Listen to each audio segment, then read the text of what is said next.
All right, boys and girls, I am back from Las Vegas, Nevada, back here in beautiful Nashville, Tennessee.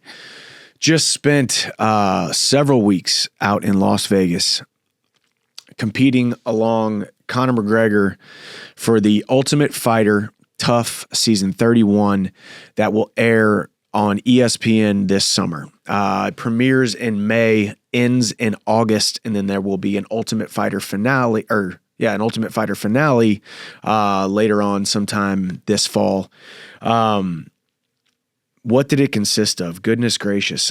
We got there, and as a fighter or as a coach, even if you've seen the show, even if you know the general happenings, the general layout, the general field of kind of how things go on The Ultimate Fighter, you can't quite get a grasp on what it's like to be there, what it's like every single day, what to expect. I really did go in. I think that was one of the biggest questions right away. This Ultimate Fighter 31 got announced, me and Conor standing opposite of each other in the show, competing opposite of each other in the show to fight later on this year. The first question was, hey, what do you expect? And I think, quite frankly, I made, the right decision and had the right assessment that I should have almost zero expectations. Don't expect anything. Because when I got there, I quickly realized after a couple days, you start making plans, the plans are going to change. You start having expectations, those expectations are going to either be exceeded in a great way or downtrodden and thwarted in a bad way. You are at the complete mercy of production crew, production staff, training times, and then, of course, I have my 8 fighters. I think right now the names have been released, who the fighters are. I had 8 fighters, 2 different weight classes, and the first thing that we did, obviously, Conor and I got to meet each other, started to feel each other out a little bit. And then we met up with Dana, and then we started picking teams. And then you get your team, and then immediately you got to basically start making up a lot of time, start creating relationships, and start to doing a deep dive into each of your fighters very, very quickly. Because as far as the show went and how we shot it, we picked teams, and then within a week, the first set of fighters was fighting, which mean the first set of fighters minus 1 day we're fighting in 1 week or less than 1 week minus 1 day, because we obviously weigh in the day before. And so immediately, if I had 8 weeks, 10 weeks, 12 weeks with these guys, our training would be, maybe a little bit different, but I got to immediately start writing things down in my journal, on my Remarkable tablet, going through page after page after page, each guy, who we're going to pick, why we're going to pick them.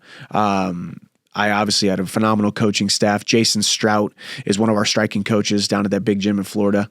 And that's what we call it. We call it that big gym in South Florida, because that's what they call it on the UFC broadcast, because there is a conflict with the name.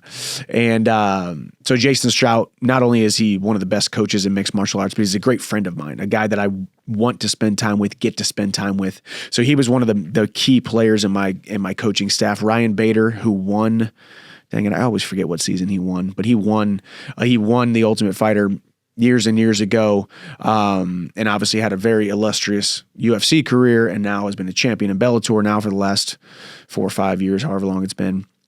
Robert Drysdale, who is a multiple-time BJJ, ADCC grappling champion, and an awesome leader and an awesome coach. We had Bob Cook out there, who, Crazy Bob Cook, was a longstanding coach at AKA, coached awesome champions such as Luke Rockhold, Daniel Cormier, Josh Thompson, Cain Velasquez, all those guys out there at AKA. We had Sean Soriano out for a week.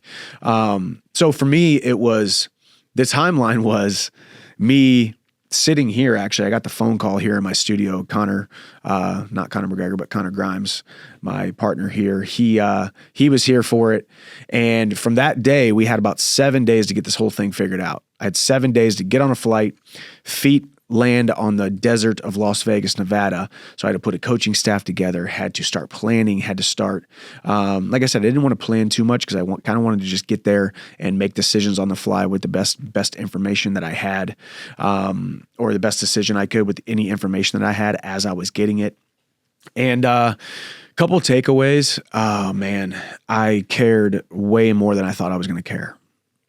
You know, I think when I got the phone call, I was excited about being on ESPN. I was excited about being a coach on The Ultimate Fighter. I always wanted to be a coach on The Ultimate Fighter. And now you're talking about being a coach opposite of Conor McGregor. So you know there's going to be a lot of viewership. There's going to be a lot of eyeballs every single week in and week out on ESPN Linear, ESPN the network. Prime time, I think it's Tuesday nights. You know, so I knew it was going to be a huge opportunity, a huge stage, a huge platform, a huge opportunity for me to showcase my willingness to pour into this show, be a good ambassador for the sport, be a good coach for these guys, but not just a coach. You know, I don't want to just be a coach. I want to be a mentor. I want to be a friend. I want to be a guy who goes into the trenches day in and day out with these guys. So I had about 7 days to plan, and I was excited about the prospect of being on ESPN. I was excited about the prospect of getting this fight scheduled and set up with Conor to start building that. And I just wanted to beat Conor. All I wanted to do was beat Conor at every fight. Wanted to beat him in every competition. Wanted to beat him at being a better coach, being a better mentor, being a better reality TV star, being a better ambassador for the sport. I wanted to beat him at all these things. But then I realized quickly within the first couple days, I didn't even care about beating Conor anymore. All I cared about was these 8 guys that I had. Every single one of them had a different story, a different background, a different path, a series of ups and a series of downs, their own doubts and fears and insecurities, their own discomforts with being on the show. Some of them had got the call like the day before. Some of them had known for 3 weeks. Some of them had been in training camps preparing for a fight around the same time, so they're 100% in great shape, ready to go. Some of them admitted, hey, man, I didn't know this was going to happen. I thank God that I got the call. Very thankful that I got the call, but dang, I'd feel unprepared. So we had to start making decisions quickly. But ultimately, I think I cared way more than I thought I was going to care about these guys. And if you guys have been following me at all over the last, my career and then inside the octagon, outside the octagon, what I stand for, who I am, I want to pour 100% of myself into every single thing that I make a commitment to. And I made this commitment. So not only would I, if it was just one guy that I was in charge of to coach, it would have been obviously about 7 times easier. But I had 8 guys. 8 different guys with different mindsets, different abilities, different game plans that we had to put together, different attributes and talents and gifts that they had. But I just cared so much more than I thought I was going to. I woke up every single morning writing in my journal, as I tell all you guys to do every single day, those that are a part of our Walk On Fitness community, part of our Walk On Wisdom community, you guys who send in your questions, it always somehow one way or another goes back to gratitude. So I'd wake up in the morning, I would do my daily devotional, and I would do my gratitude journal, and then immediately would just start writing out things and plans for each one of these guys and how can I get these guys in the best possible scenario to be successful. And for these guys, it was very tough for them. Their entire career, their entire future was on the line, and they had to go back to a house and live with 15 other dudes in one house. And there was no way for them to actually know how much time me and my coaching staff was spending thinking about these guys and thinking about their futures, thinking about the things that we can do, things that we can say, the ways that we can act to get these guys in the best mindset and the best physical shape to be successful on fight night. So I would get done with my gratitude journal and immediately just start writing things down and planning for the day, planning for the week, planning for the weight cuts, planning for where we need to give our individual attentions. Hey, Bader, I'm not going to say names, but even though I know the names are already released, but be using vague names here. Hey, Bader, make sure you go really talk to Joe today because he's really struggling. I feel he's really struggling with this, right? Hey, Strout, hey, make sure you work a little bit extra with Johnny over there, okay? Because he's got a little bit of obviously he's got a lot of talent. And his mindset is good, but hey, he really needs to work on his grappling. We immediately started going into all of these different things that these guys really didn't know what was going on behind the scenes. They probably just thought we showed up and put him through some drills and whatnot. So I don't want to make this sound like I'm bragging on myself as a coach, but I just cared so much more than I thought I would, which made it extremely, extremely challenging. And I pride myself on being a very tough individual and a very persevering individual. But there was times during this process that I had some rough days. Not only am I leading a team and leading the charge on these 8 guys' future, I'm managing the coaching staff and making sure they're taken care of, managing not managing the producers, but also managing the dealing with the producers at all times, always trying to be a professional to them, but then also stick up for my guys. And then also, oh, hey, there's that guy Conor who's going to be coming in here in 5 minutes. I got to be ready for that. So it was just, when I say it stretched me to different levels that I have ever been to, it stretched me to different levels than I ever thought was possible.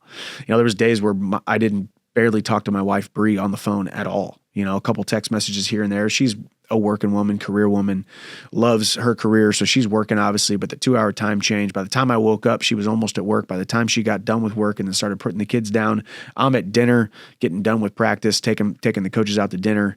So it was a couple times there where I got a little bit homesick, but we stepped, we kept on the track of pursuing, the path that was going to get me and my guys in the best situation to be successful. So that was my biggest takeaway, was I cared way more than I thought I was going to, which posed a lot of challenges, but ultimately brought a lot of, I think, value to my fighters, their futures, their careers, and their potential to win the show, or if they don't win the show, have a good showing in the house, on camera, in the training sessions, being a good teammate. If they don't win the show, or they don't win the finale, or get into the UFC Ultimate Fighter contract, they could at least show up, show out, and the UFC notices something in them that they can hopefully get a contract or get a 1-fight, 2-fight, 3-fight deal with the UFC. So that was my end goal. Number 2, biggest question I get asked is, how was Conor? And you guys have heard me maybe in an interview. I haven't done a ton of interviews over the last couple months just because I've been busy with all of this stuff. But, historically, Conor has been a lot of different ways. Conor has been a lot of different Conors, if you will. Not only physically, or even looks that he has had, long hair, braids, short hair, comb over, shaved head, big beard, small beard, trimmed beard, now no beard. But he's also been a different person in certain training camps, certain press conferences, certain times. And I think he's very strategic and calculated in the way that he handles his different opponents. He could be a different Conor on Monday, be one Conor on Monday, a different Conor on Tuesday, and then back to the same Conor he was on Monday on Wednesday, or a completely different Conor on Wednesday, and then you get another one on Thursday and Friday. You never quite know. So that's why we, as a mixed martial arts community, that's why we are so intrigued by him, whether we love him or we hate him. When I say we, I'm saying us as the MMA community. I put myself in that bucket of people because I'm part of the MMA community, even outside of just being a fighter. I watch the sport, I study the sport, I see the sport. So how was Conor? He was definitely respectful at times, and then also a little bit venomous at times. Very, very overconfident, egotistical, braggadocious, taking up as much space as possible in the room, Conor. And he was also a very humble, well-mannered, more quiet, respectful Conor at times too. And whenever you see him at his biggest, you're wondering, okay, how do I deal with this? And whenever you see him at his most meek, if you will, or most non-confrontational, if you will, you're always waiting for the ticking time bomb to go off. And that's what he has done. He's done a very good job of that. But overall, people have also asked, hey, has your respect for Conor gone up or gone down after doing the show? And I can say this without a shadow of a doubt.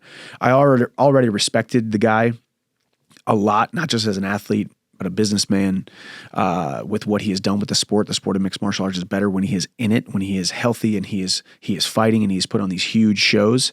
My respect level has increased.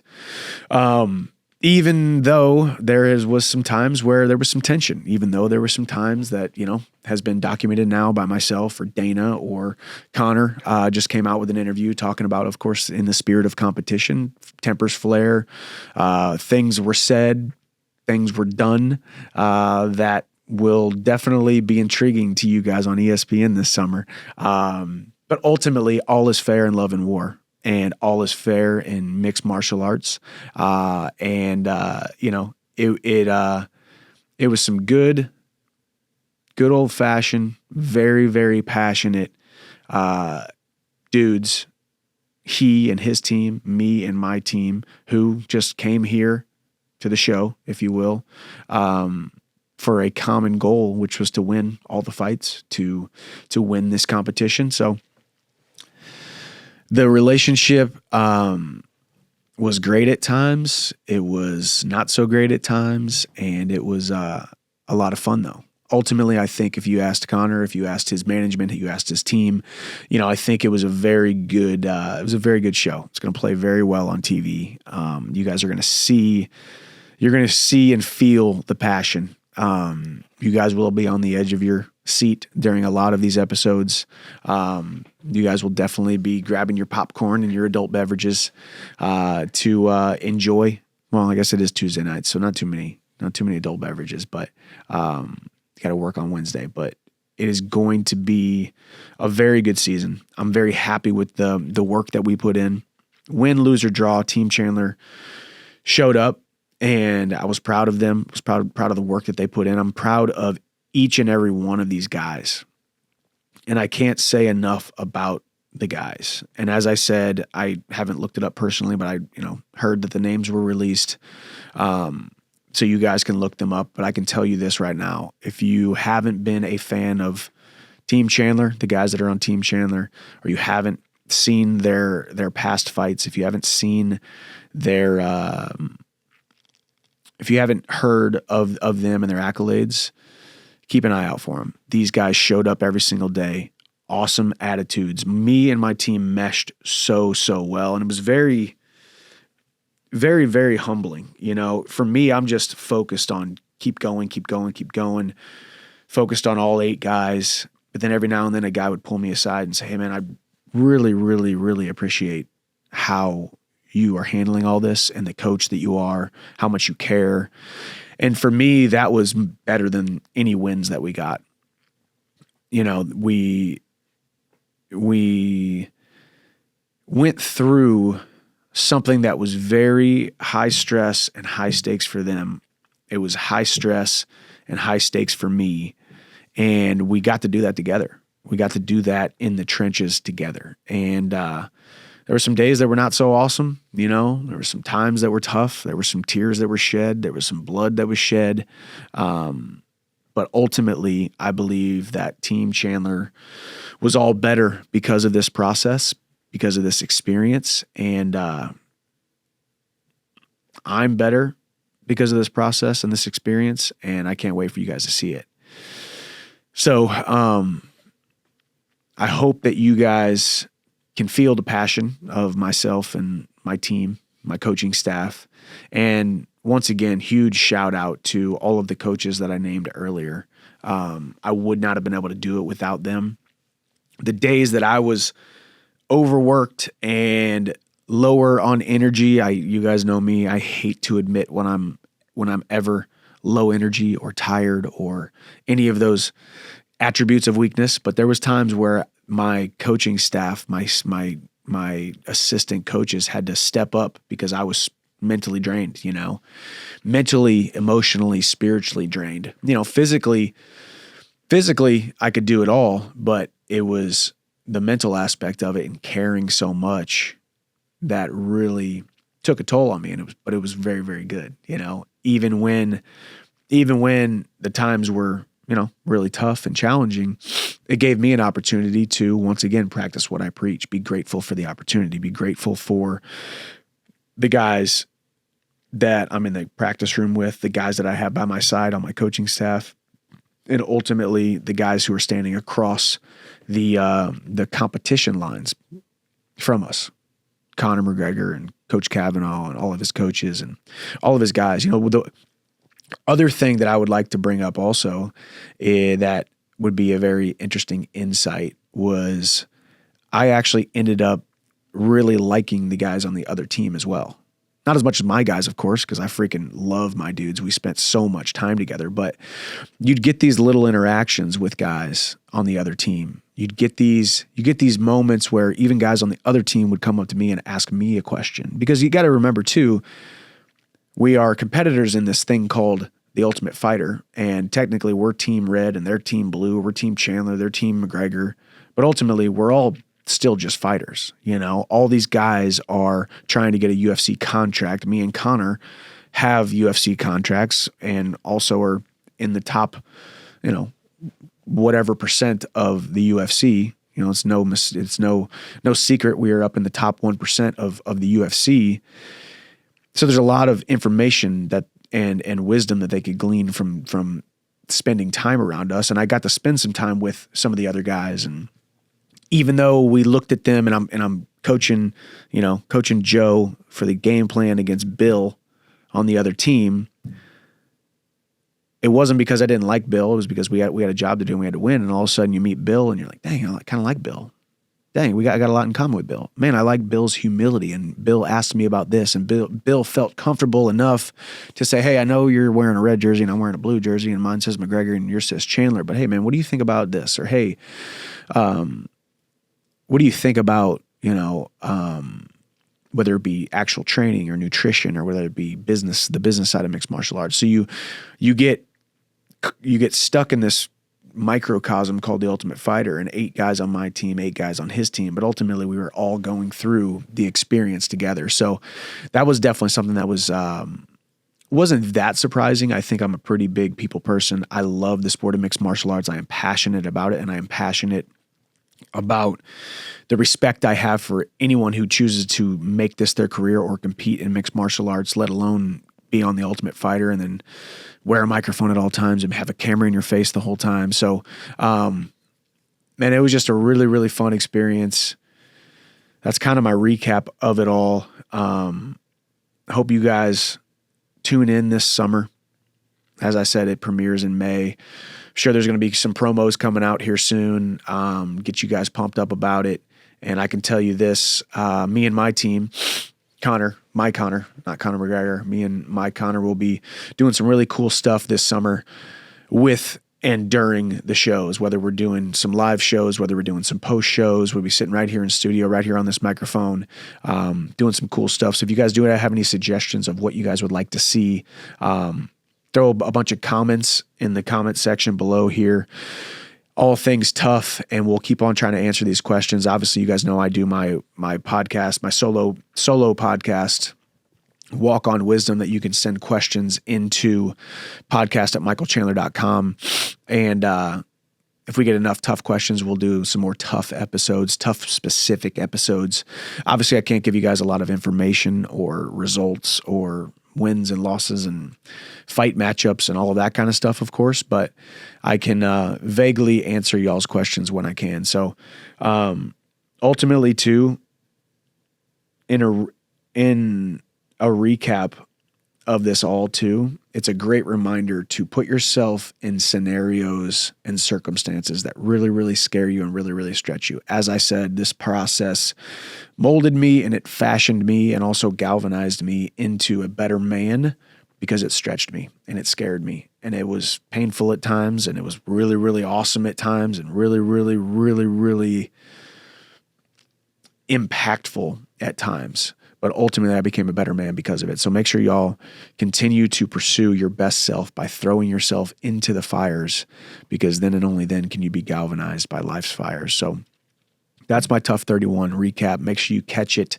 this summer every Tuesday night on ESPN and ESPN Plus. God bless. I'll see you at the top.